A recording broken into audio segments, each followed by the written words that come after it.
So I did all of that with my mic being muted. Haha. So that's what I get for trying to multitask. So with that being said, I'm your girl, your host, Monica Roxanne, and I'm super excited that you're with me tonight. We're going to talk about nutrition and supplements.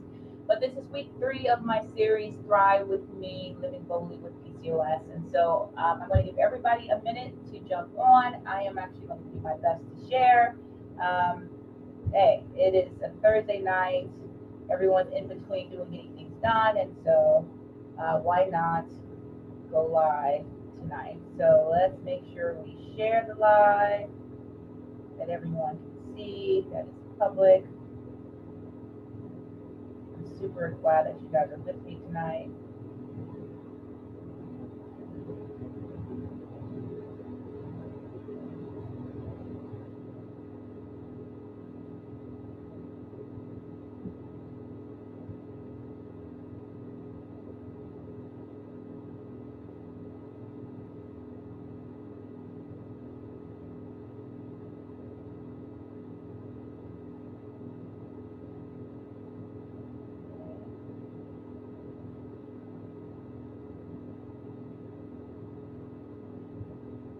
Give me 4 minutes to get everyone in the room.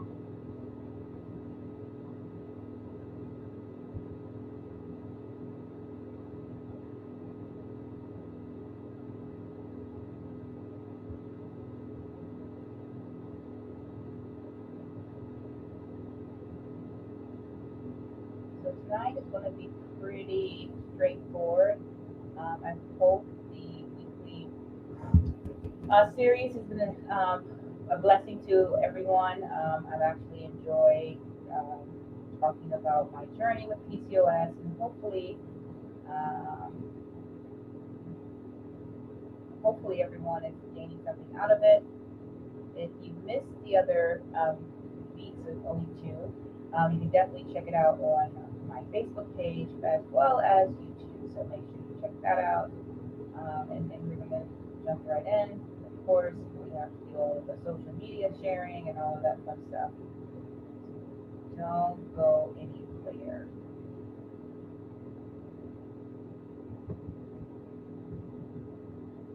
All right. Make sure you tell everybody that I am live tonight. Super excited. We're live on Instagram, Facebook, and YouTube. Hopefully, everyone is having a good evening. And we are going to get started.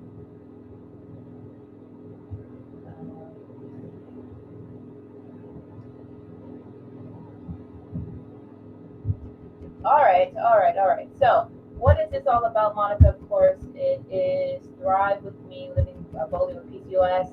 We are in September, and this is PCOS Awareness Month. So, again, good evening, everyone, and welcome back to Thrive with Me, Living Boldly with PCOS.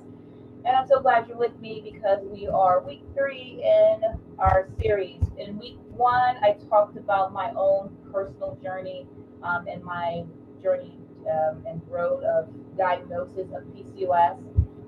And one of the things I wanted to make sure, and I will continue to say throughout the night and the rest of the series, is that PCOS does not define you. In week 2, I talked about symptoms, and I really just got uber honest about symptoms and that we need to really just give people grace and to really normalize that PCOS shows up differently for everyone and symptoms are different for everyone. And oftentimes, we as a community of people who may love someone, we tend to add more stress to their already stressful circumstance, not in intentions, but because we're just unaware. And so it's a great opportunity to become aware. And this is why I am doing this series. We keep going. Got 4 more weeks to go. But tonight, week 3, we're going to focus on the topic that has been both a battle and a breakthrough in my own journey, and that's fueling my body and not fighting it by using nutrition. So I want to talk about, just to recap really quickly, what is PCOS? So what is PCOS? And PCOS stands for Polycystic Ovarian Syndrome. It's a hormonal and metabolic condition that affects 1 in 10 women and people with ovaries of the childbearing age. It's one of the most common disorders, metabolic disorders out there. And so PCOS includes hormonal imbalance, insulin resistance, irregular periods. Sometimes you'll find cysts on your ovaries, and I've shared that in the past weekly episodes. And what you'll find if you have PCOS, this is a 50-50 chance because I've experienced and seen people both ways, and that is some experience infertility, acne, excessive hair growth, hair thinning, while others may struggle with mood changes, weight fluctuations, and irregular cycles. So PCOS isn't just about your period or cysts on your ovaries, but it really impacts everything. It's weight struggles, it's um, acne, hair growth, can really chip away at your physical confidence or your confidence in yourself, how you feel. The fatigue, the exhaustion is insane. The brain fog is over the top. But most part is often, especially those who are in childbearing age who want to start a family, fertility issues can be extremely heartbreaking. And also, because there's a hormone imbalance, you will go through extreme anxiety and stress very quickly because you're trying to figure out what's going on and why you're feeling um, the way you are feeling. My biggest struggle is fatigue. Oh my gosh. And so it's it's challenging. So PCOS is not just a physical condition, but it's a whole body condition. And so I want to make sure that we're clear on that, and that there's not a cure for PCOS.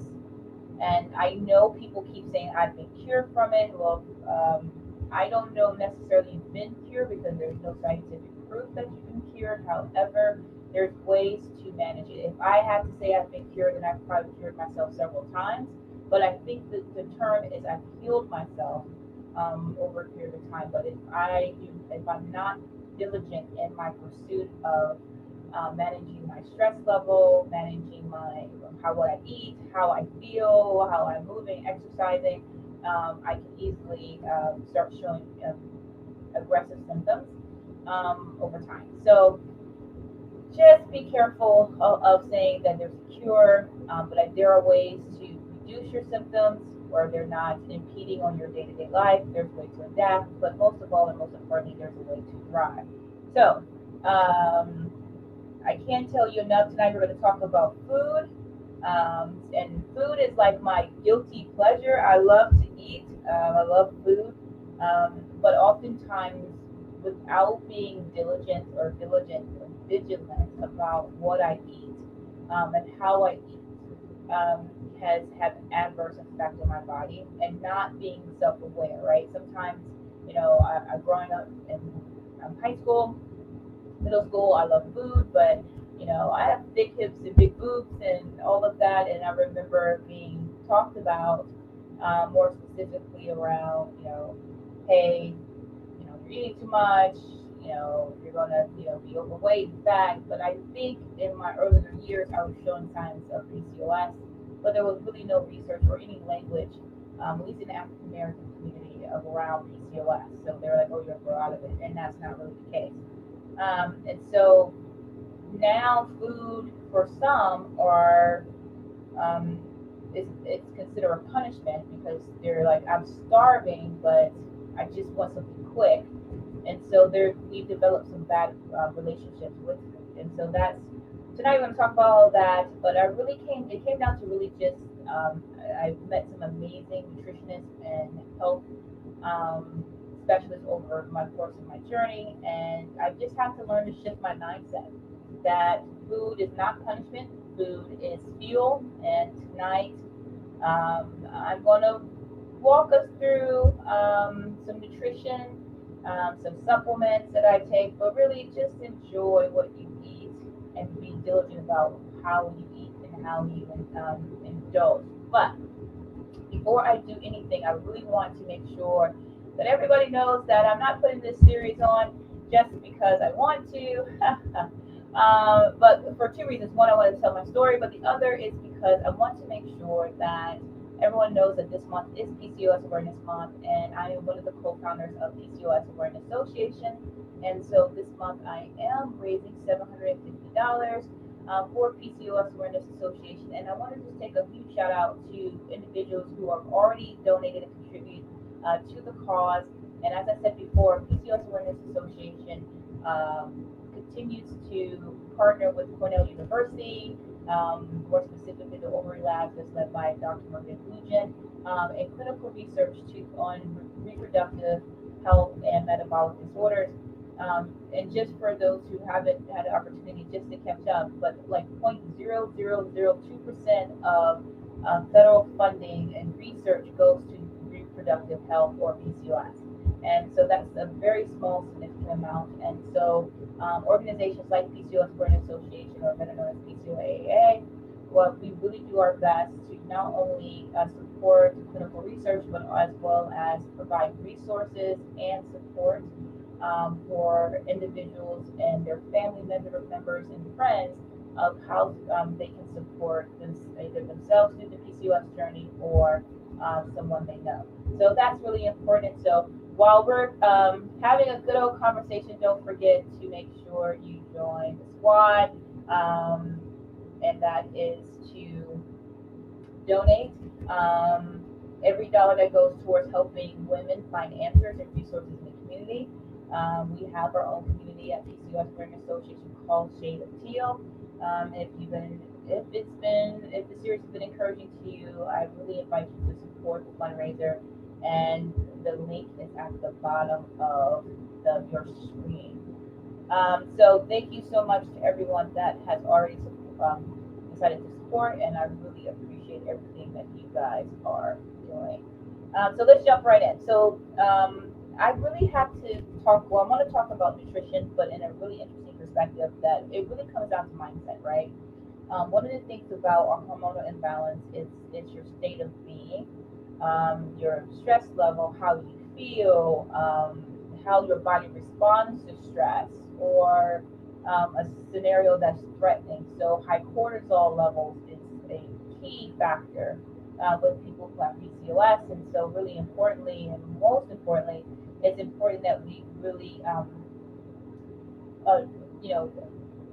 shift our mindset of how we are engaging with various portions of our lives. So food is huge. So PCOS is often tied with diet culture messaging, meaning you have to go on this specific diet. And that's, in my opinion, not very true, but we're also told to cut, restrict, and punish our bodies into submission, meaning if you just cut all the sugar out, if you just go vegan, if you do keto, if you do paleo, if you do carnivore, something, or become a vegetarian, there is always someone that is telling you that there's a specific way to eat well with someone who has PCOS. Here's what I'm going to tell you. I think I've tried every diet on the market, and what I have found is that my body tells me what I should eat. Meaning, I need to be intentional, constantly intentional about eating, lean meats, minimizing red meats, even depending on the day. Like if I really need some a good dose of protein, then I will get a good dose of protein. I might just get like a good steak or something, but that's fairly rare. But it's usually chicken, turkey, fish, or some type of seafood. But it's really important that you determine what works for you, right? So there's 4 types of PCOS, if you're not aware. There's insulin resistant, which is what I am. I am heavily insulin resistant. There are people who have inflammation in PCOS or inflammatory PCOS. We have individuals who have androgen or increased androgen PCOS, and then we have birth control or pill-induced PCOS. So those 4 types of PCOS will probably, and I'm more than confident, will determine more specifically how you function and what you should eat for your body. So like if you are insulin resistant, you definitely want to do a reduced sugar, high protein diet. It's really important that you do that. You want to reduce the amount of sugar so you can increase the sensitivity to your insulin that's being produced produced by your pancreas in your body. But if you are on the inflammatory side of PCOS, you probably want to try the Mediterranean diet, which is really focused on eating anti-inflammatory foods. So it really depends on what works for you. And maybe gaining weight or losing weight is not um, uh, major concern or issue with your PCOS, but maybe it's just feeling full throughout the day. So to work with your body and become really sensitive, aware of what it needs. I know in the evening when I'm craving food and I take a moment to become to survey what I'm craving. If I'm craving sugar, probably because I haven't had enough protein for the day. So I will probably whip up, an egg or, air fry a piece of chicken breast or something like that. Intentionally making the choice not to grab the sugar, but making the intentional choice to grab something that's a bit healthier. So one of the things I've learned to ask is, what does my body need today? And what I find is that if I eat about 30 grams of protein first thing in the morning, I tend to be really good throughout the day. I'm not having the heavy cravings for sugar or bread or something of that nature. But I find that if I don't get that 30 grams of protein in the morning, I am struggling throughout the day. So I know that eating a minimum of 30 grams of protein, either it's a combination of eggs and bacon, it's you know eggs and chicken breast or fajita or something that has 30 grams of protein. Or if I'm really rushing out the door and I don't get to actually cook, I might do, not even might, I usually do like a nutrition shake that's like 30 grams of protein with 2 grams of sugar, right? Because I want to get that protein early in the day, so it kind of sets my appetite throughout the rest of the day. And so when I ask myself, what does my body need today? I think it's important that we all should ask ourselves, what does your body need today? It's like when I do my facial care. Some days my face needs extra moisture, and sometimes it doesn't. So I may not use a heavy moisturizer in the end of my routine. What I might end up doing is using a serum, and that's it, because that's all my face needs. So I think it's important that we really take stock of what our body is craving in that moment. So instead of labeling food as bad or good, I think it's time to really look at food as a way to nourish our body once we determine what it needs. When I feel my body appropriately, I give it what it needs and it functions well. I feel good, I function well. And for those who know that my faith is tied to all that I do, I can relate that to 1 Corinthians chapter 10, verse 31 says, so whether you eat or drink or whatever you do it all to the glory of God. That means even how I eat, I can honor God well, treat my body well, because my body is a gift. And so stop looking at your body as an enemy, even though seems that your body hasn't gotten the notice and your body is fighting against you, but it's not an enemy, it is a gift.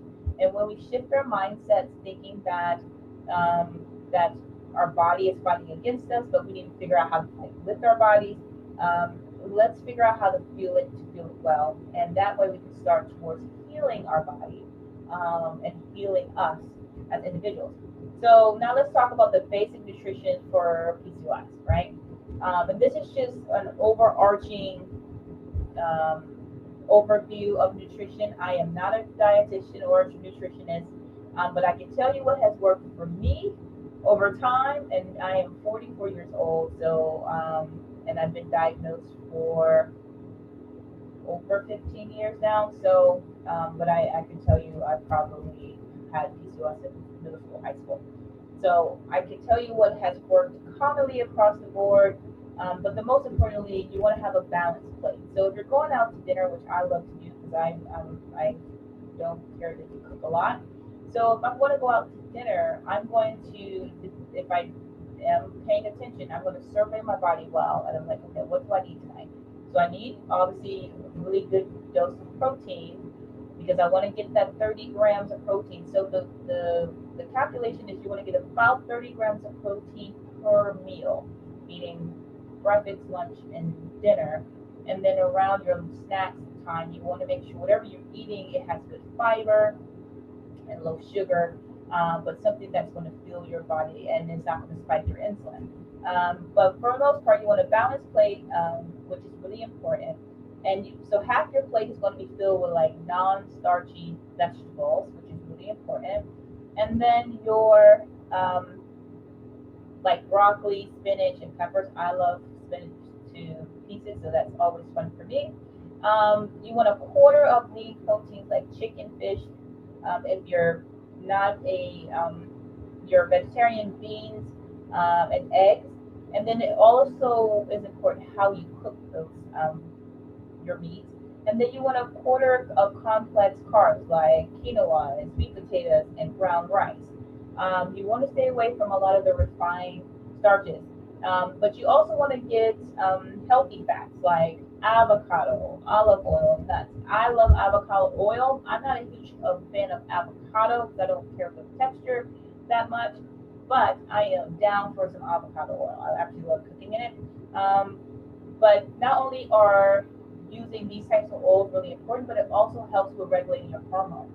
And again, we know that PCOS is a hormone imbalance, and so it's going to impact how you process food. And so if we can eat to help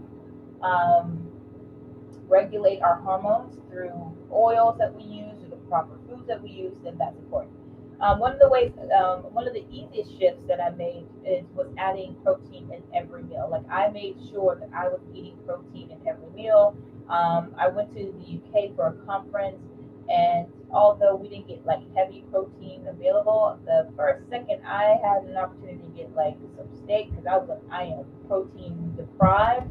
I got steak because I needed protein. I felt better within 5 or 6 hours.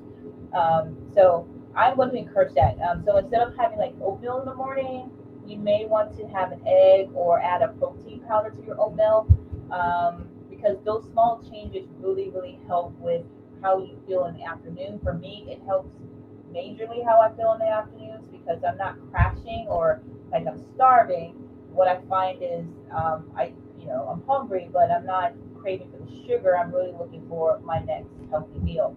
The other thing is always hydration. So hydration is super important. And anything that we do, it helps our bodies digest well. It helps our bodies function well. It helps our lymphatic system. Water is very good. So if you start your day with a glass of water before your coffee or soda, which you should be using no sugar soda, really helps with your energy and digestion and helps to regulate your appetite. So that's my encouragement to you. But I want to make sure that everybody understands there is no one size fit all. There is no one size fit all diet. Okay. I'm being a co-founder of an organization. I've seen it where some people say this is the only diet that works. It may work for one or two types of PCOS, but it does not work for all. Some people don't have a lifestyle that can support a particular diet. So you need to find what works for you. But I'm going to say to you is be intentional about what you eat, how you eat, and I think we're moving in the right direction. But really, truly, just focusing on balance and real food and consistency really is going to come down to making a difference. Again, I cannot stress enough making sure that you're working with a doctor or a nutritionist or a dietitian that was going to help you in this space, right? Help you around figuring out what foods work for you, how you feel as you continue to develop a regimen, if you will, as you move through your journey with PCOS, and that's really important. So now I want to talk about supplements, because what some people don't really get often is supplements and additional nutrition is really helpful. I take supplements, and as you guys can see, I have my little vitamin patches, and so I use Patch Aid. I have this biotin, menopause or premenopausal relief, and my multivitamin. So I use supplements like that because I am anemic, and so I am struggling to process the iron pills, and we all know the typical symptoms: constipation, you just don't feel well. And so I found these patches that individuals who have had the bariatric surgery, they were struggling in the beginning to digest pills and things of that nature. So they suggest for you to get your vitamins and wear those patches. And I find those patches very helpful. So I just now I use them, and I'm looking forward to getting my test results. I go in and get some lab work done in a couple of weeks, and so I'm looking forward to see if my iron level has gone up. So let's be clear. Any supplements, and I mean tell everyone, any supplements that you do take or you change or you're considering, please make sure you check with your doctor. I cannot stress it enough because again, they should be helping you work through your journey. If they're not, they're not good doctors. So here's a couple of supplements I know that I use in addition to my vitamins on a daily basis. But like for instance, if you have PCOS and you're insulin resistant, one of the things, instead of taking metformin, you could consider taking inositol. It's of course insulin sensitivity, and a lot of people have had great results. I actually take inositol, and I've seen great results. When I was at my heaviest at 297, and I started taking inositol, I started to see a decrease in my weight before I was put on a GLP-1. So there is great significance. My hirsutism, which is my hair growth, has reduced significantly. I think the only thing is I don't get enough vitamin D in my system. I need to go outside. But nonetheless, inositol is really, really great. Vitamin D. So oftentimes if you have PCOS, you're vitamin D deficient, or it's often found that you're vitamin D deficient. And so that being deficient in vitamin D really also impacts your hormones. So if you're finding yourself vitamin D deficient, getting either out more, being outside more so you can combat the vitamin D deficiency, or take a supplement. And you want to take anywhere like 3,000 IUs, which is usually recommended. Omega 3s is really important, especially if you have inflammation or inflammatory PCOS, because of course we know that omega 3 or some type of fatty acid really helps reduce inflammation and it supports your heart. The one that I absolutely live by is magnesium. Magnesium is my go-to. I use magnesium glycinate because it helps me sleep and it helps my body to process stress, especially I'm in a high pressure job, so I'm always under stress. But also if I'm working out and I'm dealing with soreness, it's also helpful for that. And magnesium helps with some of the cravings, especially for sugar cravings. So I think it's really important that you consider getting those a good solid dose of magnesium in your system. And so I want to share this. I don't know how many people know about Drew Barr. He's known as the PCOS mentor, but here are some of the tips that he recommends if you have the round belly like I do, when your insulin resistance is out of control. He does recommend trying to get 100 grams of protein a day. Also, weightlifting or lifting weights or resistance training is fantastic. Taking berberine. So berberine is a natural supplement that's very similar to GLP-1. So taking a berberine, if you come off the GLP-1, is with your doctor's approval, is highly recommended. And this balance your blood sugar with every meal, meaning taking the time to really figure out what your body's asking for. If you're having the hirsutism or facial hair, spearmint, hands down, first thing in the morning. Again, strength training is really, really important. Inositol is helpful as well, and getting some flaxseed, which again goes around helping with the fiber. And so it's fantastic to gain opportunities there. The other is if you have acne or oily skin, I have combination skin, try your best not to get the high refined glycemic foods. Reduce your dairy intake, increase your omega 3, And again, I've always said it, any anti-inflammatory foods is important. If you do have what they call inflammatory PCOS, then the Mediterranean diet might be helpful. And if you're struggling with having regular periods, that means start or finish. Um, you know, try to set up a sleeping period that is, going to bed at 9 o'clock, 10 o'clock, whatever gives you quality sleep. Walking after eating for about 30 minutes. Again, taking enough maltitol, 3 to 4 grams, and then also increasing your vitamin D. So that's really important. Here's another look at 6 supplements, and as you can see, um, this is also saying the same thing. Magnesium is really, really important. Vitamin D and inositol and zinc is also important, especially if you are struggling with hair growth or androgen fatigue. Zinc is helpful for that. So there's quite a bit of supplements that is out here that can help, and so you just have to find what works for you and what your goals are. So you may be insulin resistant, so and also called vitamin D. You may have inflammation, so maybe and also called vitamin D omega 3 to help. What works for you, you have to decide, and so that's important. So, but what's even more important, and because we're about to wrap up, is that I hope that we start building a really good relationship with food, because I I struggle with that for quite a long time, and I believe we always say we have a little cheat meal, but all my meals are cheat.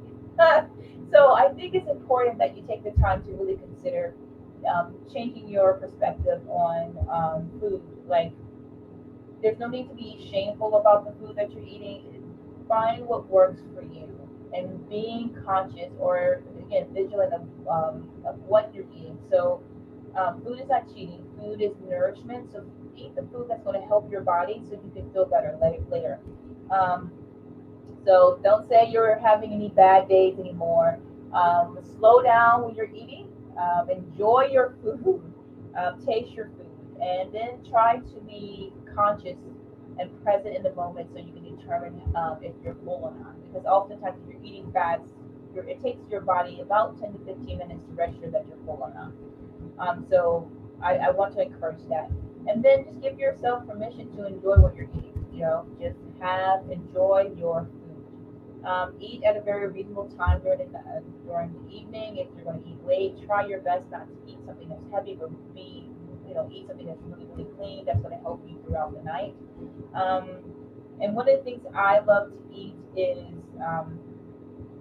I love chicken wings. I know that sounds wild, but I love a good air fried, salt, pepper with some paprika and some onion and garlic powder, and then toss it in some avocado oil or avocado butter, some lemon pepper on some chicken wings. It's fantastic.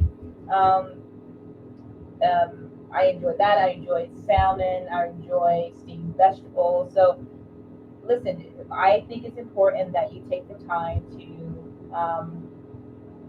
really let food be a part of your journey and not just something that you have to fight against. There's a ton of books out here about PCOS diet. So again, this is a book called PCOS Diet for the Newly Diagnosed. It actually was written by Tara Spencer, but excitingly enough, the founder of PCOS Awareness Association did write the forward. So I actually have this book. It's fantastic. It has great recipes. It focuses on healthy eating, and some of the recipes are really, really good. And so I encourage you guys to consider just doing your research. But there's so many great recipe books out there in the world, so consider that. And so I'll leave you with another scripture, which is Psalms 104:14-15. He says, "Make grass grow for the cattle, plant for the people to cultivate. Bring forth food from the earth, wine that gladdens the human heart, oil to make their faces shine, and bread that sustains their heart." Listen, food was created for mankind, so it's not something to fear, but it's something to enjoy wisely. So, with all that being said, we are wrapping up, and I am so glad that you took the time to be with me today. We are concluding week 3 3, which is fueling my body, not fighting it. So as I wrap up tonight, I want to remind you that you are not in a battle with your body. You're learning how to care for your body, um, care for it, to honor it, and to build it. Your body doesn't need punishment; it needs patience, love, and wisdom. So here's my challenge for you this week. Listen, I am doing the 75 soft challenge. Well, technically 75 hard challenge, PCOS edition. So check it out on PCOS Awareness Association page or PCOS AA. We are hosting the PCOS hard challenge, PCOS edition. Listen, have a good time with it. I was struggling this morning. I was like, I did not know if I'm gonna make it out to the gym, but I did. I got myself together, started moving around, took all my supplements. I actually had to take a Celsius because the exhaustion was insane. But I was like, okay, I'm feeling better, so let me get to the gym. So typically I try to go in the mornings, but this time I made it like 11:30, and I actually had a really decent time. So I think that's a better time for me to go. Wasn't that many people in the gym, so I did make it to the gym. Woo, it was intentional. So here's my challenge for you this week. Replace one negative thought about food with a positive one.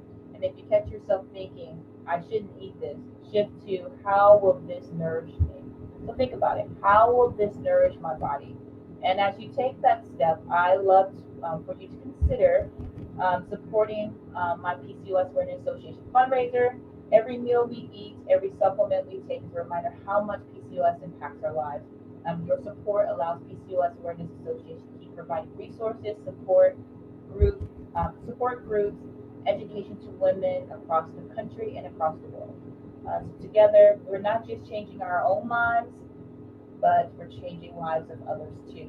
So I want to say thank you to everyone for joining me today for week 3 of Thrive With Me, Living Boldly with PCOS. And this week, share your favorite nourishing meals in the comments and on social media. Let me know if you're joining me for the 75 PCOS edition, 75 Hard PCOS edition. And if you like to make a difference in someone else's journey, make sure you choose to support the fundraiser. So thank you again to those who've already donated to the Thriving Squad. That's right, the Thriving Squad. There's a Bitly link /TWM, which is Thrive With Me 2026. I know it's 2025, but just go with it. But don't miss next week. Week 4, we're going to talk about movement, not perfection. So we'll talk about exercise and how to approach movement and the gym and all of that without shame. So until next time, guys, I hope you have a great evening. Thank you so much for joining me. Talk to you soon.